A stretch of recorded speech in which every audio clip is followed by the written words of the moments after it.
Hello বন্ধুরা, আজ আমি একটা তোমাদের কাছে নতুন রেসিপি নিয়ে এসেছি, পেঁপের তরকারি।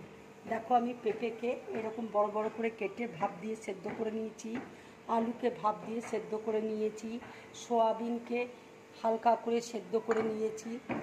এখানে লঙ্কা গুঁড়ো আছে, ধনে গুঁড়ো আছে, ক্যাপসিকাম কুচি আছে, তেজপাতা আছে, হলুদ আছে, জিরে গুঁড়ো আছে, চিনি আছে, আর এখানে আছে লঙ্কা, রসুন, গোটা গরম মশলা, পেঁয়াজ, আদা, আর এখানে আছে ফ্যাটানো টক দই। দেখো, এই পেঁপের তরকারিটা ঠিক মাংসের মতন খেতে হবে, খুব সুন্দর লাগবে খেতে। তোমরা এইভাবে রান্না করবে। তোমাদেরকে দেখিয়ে দিচ্ছি রান্নাটা, এবার তোমরা দেখে নাও। তেল দেখো গরম হয়ে গেছে, এবার আমি সয়াবিনটা দিয়ে দিচ্ছি। সয়াবিনটা আমি ভেজে নেব। এবার আমি একটু নুন দিয়ে দিচ্ছি, একটু হলুদ দিয়ে দিচ্ছি, দিয়ে ভেজে আমি নামিয়ে নেব। দেখো, এবার আমি মিক্সির মধ্যে পেঁয়াজটা দিয়ে দিচ্ছি, আদা দিয়ে দিচ্ছি, গোটা গরম মশলা দিয়ে দিচ্ছি, রসুন দিয়ে দিচ্ছি, লঙ্কা দিয়ে দিচ্ছি, দিয়ে জল দিয়ে একসাথে বেটে নেব। জল দিয়ে বেটে নিচ্ছি আমি।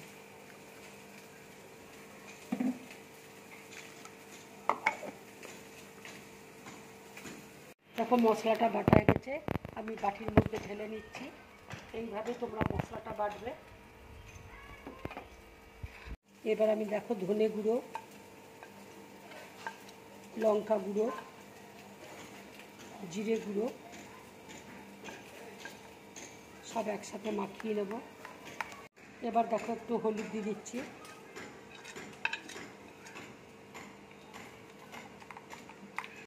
দেখো, সয়াবিনটা ভাজা হয়ে গেছে, এবার আমি প্লেটের মধ্যে তুলে নিচ্ছি। কড়াইয়ে দেখো তেল দিয়েছি, তেল গরম হয়ে গেছে, এবার আমি পেঁপেগুলো দিয়ে দিচ্ছি তেলের মধ্যে। এবার আমি একটু নুন দিয়ে দিচ্ছি,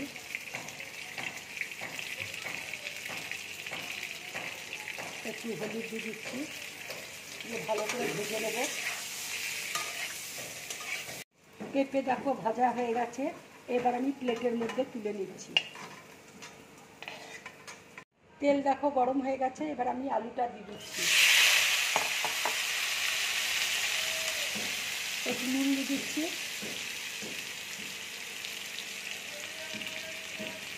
একটু হলুদ দিয়ে দিচ্ছি, দিয়ে লাল করে ভেজে নেব।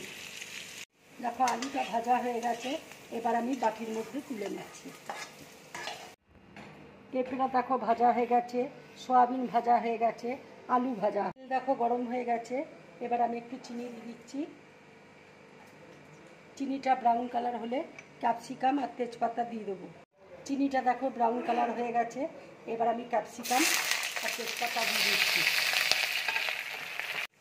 দেখো, ক্যাপসিকামটা ভাজা হয়ে গেছে, এবার আমি মশলাটা দিয়ে দিচ্ছি।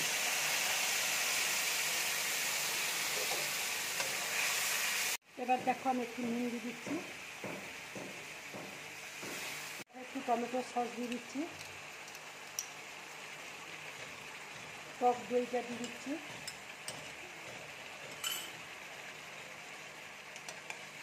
এবার দেখো কাশ্মীরি লঙ্কার গুঁড়ো দিয়ে দিচ্ছি,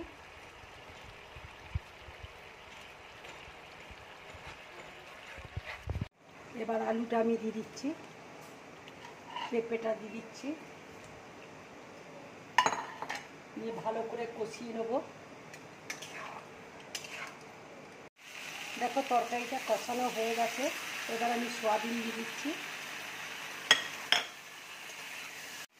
বাটিতে দেখো গরম জল করে রেখেছি, এবার গরম জল আমি দিয়ে দিচ্ছি। গরম জল দিলে তরকারির স্বাদ খুব ভালো হয়। আর এইভাবে পেঁপে রান্না করে খাবে, মাংসকেও কিন্তু হার মানাবে। এবার আমি ঢাকাটা দিয়ে দিচ্ছি। এবার দেখো, ঢাকাটা খুলে নিচ্ছি আমি। রান্নাটা আমার হয়ে গেছে। এবার আমি উপর দিয়ে একটু ঘি দিয়ে দিচ্ছি।